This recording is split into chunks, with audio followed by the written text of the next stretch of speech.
नमस्कार दोस्तों, study track channel पर आपका स्वागत है। इस वीडियो में हम डिस्कस करेंगे जॉन डन द्वारा लिखी गई एक पोएम दी कैनोनाइजेशन। इसे शुरू करने से पहले मैं आपको इस पोएम से संबंधित जानकारी दे दूं, जिससे आपको यह पोएम अच्छे से समझ में आ सके। इस पोएम को 1633 में सॉन्ग्स एंड सोनेट्स नाम के पोइट्री कलेक्शन में पब्लिश किया गया। इस पोइट्री कलेक्शन में कुल 55 पोएम्स है। इस पोएम दी कैनोनाइजेशन का अर्थ है जब किसी भी साधारण व्यक्ति को चर्च के द्वारा सेंट बनाया जाता है, उस क्रिया को कैनोनाइजेशन कहते हैं।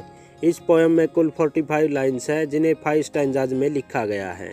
और इस पोएम की राइम स्कीम है A-B-B-A C-C-C-A-A।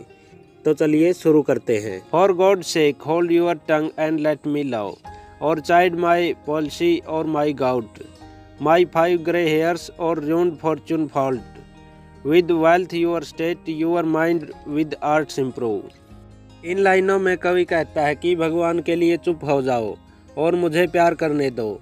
या फिर कवि कहता है कि उसके बुढ़ापे के कारण कांपते हुए शरीर का मजाक कर लो, या बुढ़ापे की वजह से कवि के घुटनों की लड़खड़ाहट का मजाक कर लो, या जो कवि के सिर पर अब कुछ सफ़ेद बाल ही बचे हैं, या उनका मजाक कर लो। या फिर मेरे पास अब कुछ ही संपत्ति बची है, अथवा अब कवि गरीब है, तो कवि कहता है कि तुम चाहो तो मेरी गरीबी का मजाक कर लो।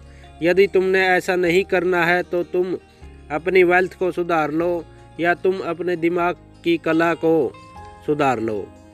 लाइनों में कवि कहना चाहता है कि लोगों को उसकी तरफ ध्यान न देकर अपने काम की ओर ध्यान देना चाहिए, जिससे कि वह अच्छी फॉर्चून पा सके।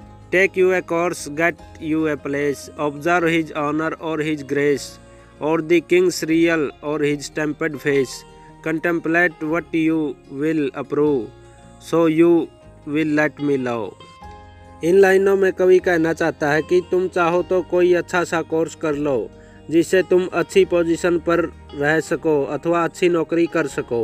और तुम यदि कुछ नहीं करना चाहते तो राजा के तौर तरीकों तथा रहन सहन को देखो, अथवा कामयाब लोगों के रहन सहन तथा जीवन के उनके तौर तरीकों को देखो, और यह देखो कि राजा का अपना जीवन कितने रसूख से व्यतीत करता है।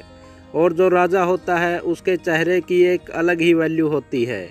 और इन ऊपर बताई गई चीज़ों के बारे में न सोचो, तथा जो इनमें से तुम्हें अच्छी लगे उनके बारे में तुम जो चाहो वो करो। और कवि कहता है कि तुम मुझे न रोको और मुझे बस प्रेम करने दो। Alas, alas, who's injured by my love? What merchant ships have my side drowned? Who says my tears have overflowed his ground? When did my colds a forward spring remove? इन लाइनों में कवि कहता है कि मुझे बहुत दुख है कि तुम मुझे प्यार नहीं करने दे रहे हो, और क्या मेरे इस प्रेम से किसी का कोई नुकसान हो गया है, या मेरी इन प्रेम की आहों से क्या मैंने किसी समुद्री व्यापारियों के जहाज़ को डुबा दिया है, और क्या मेरे इन प्रेम के दुख से भरे इन आंसुओं से कहीं बाढ़ आ गई है, या मेरे शरीर की ठंडक से क्या बसंत का मौसम अब देरी से आएगा, अथवा मेरे शरीर की ठंड ने बसंत के मौसम को क्या दूर भगा दिया है।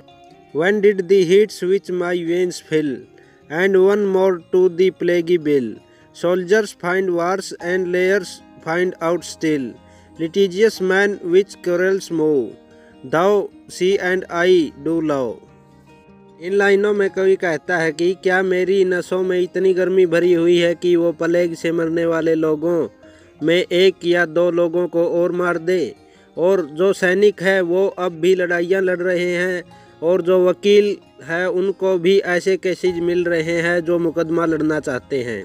कवि कहता है कि यदि मैं और मेरी प्रेमिका प्रेम करें तो इससे भी दुनिया को कोई फर्क पड़ने वाला नहीं है। कवि कहना चाहता है कि दुनिया के सारे काम जैसे चलने चाहिए वैसे ही चल रहे हैं।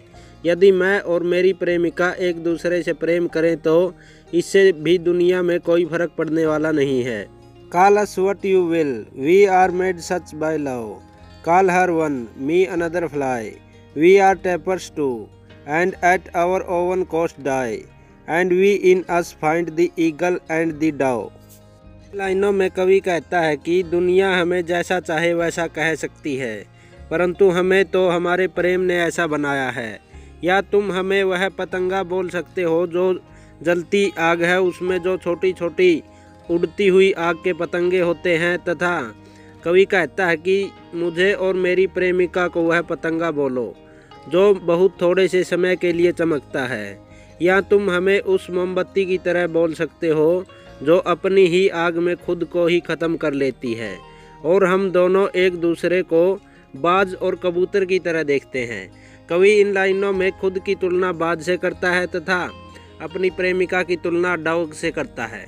दी phoenix riddle hath more wit by us, we two being one are it, so to one neutral thing both sexes fit, we die and rise the same and prove, mysterious by this love. इन लाइनों में कवि कहता है कि जिस प्रकार Phoenix की पहेली होती है जिसमें फिनिक्स जब चाहे मर जाता है और जब चाहे जिंदा हो जाता है, उसी प्रकार उनका प्रेम भी फिनिक्स की तरह है।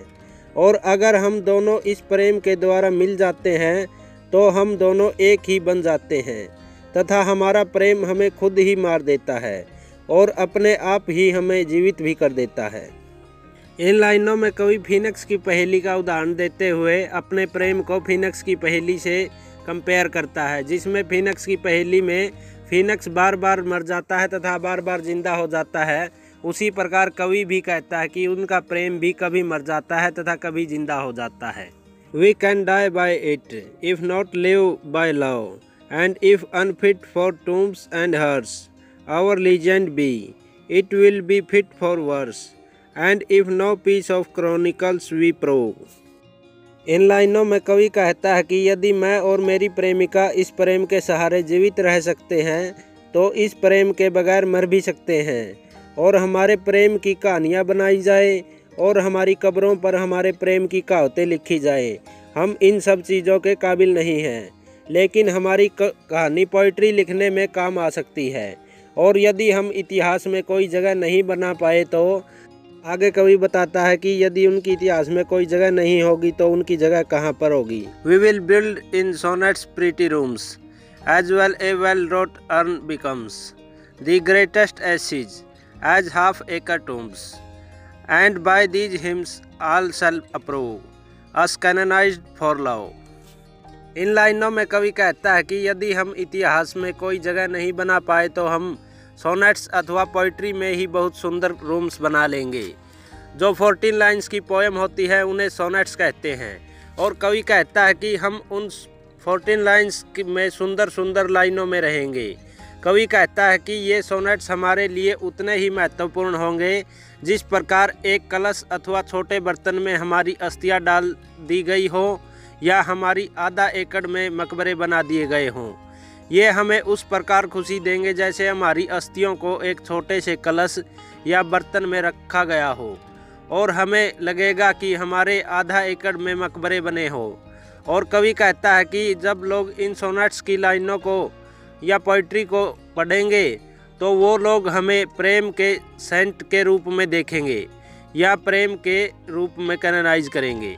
एंड दस इन्वोक अस यू हुम reverend love made one another's hermitage, you to whom love was peace, that now is rage, who did the whole world's soul contact, and draw into the glasses of your eyes। इन लाइनों में कवि कहता है कि और जो आगे आने वाले लोग हैं हम दोनों के बारे में प्रेम के बारे में कहेंगे कि हमारे दोनों के प्रेम ने एक दूसरे को पूजने योग्य अथवा पूजा करने योग्य बना दिया है, जिससे आने वाली यंग जनरेशन हम दोनों को इस प्रेम के कारण पूजेंगी अथवा हम दोनों की पूजा करेंगी। और यंग जनरेशन के लोग कहेंगे कि तुम दोनों के बीच में जो प्रेम था वो तो बहुत शांत तथा खूबसूरत था, परंतु अब जो प्रेम है वह एक दूसरे के लिए सिर्फ गुस्से का कारण हो गया है।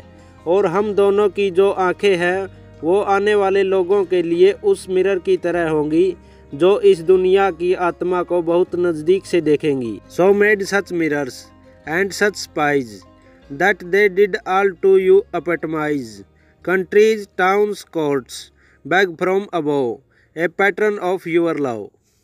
इन लाइनों में कवि कहता है कि जो आने वाली नस्लें होंगी वो कहेंगी कि जो आपकी आंखें हैं वो ऐसा मिरर है जो इस प्रेम को बहुत नज़दीक से तथा बड़ा करके दिखाती है, और जो देश में, कस्बे में, कोर्ट में तथा स्वर्ग में जो लोग हैं वो तुम्हारे प्रेम के तरीकों को फॉलो करेंगे। अतः कवि कहना चाहता है कि हम दोनों प्रेम के ऐसे प्रतीक बन गए हैं जिनकी आने वाले समय में बहुत मान्यता होगी, और लोग कवि तथा उसकी प्रेमिका की पूजा भी करेंगे, क्योंकि वे दोनों प्रेम के सेंट के रूप में पूजे जाएंगे अथवा प्रेम के भगवान के रूप में उन दोनों की पूजा की जाएगी।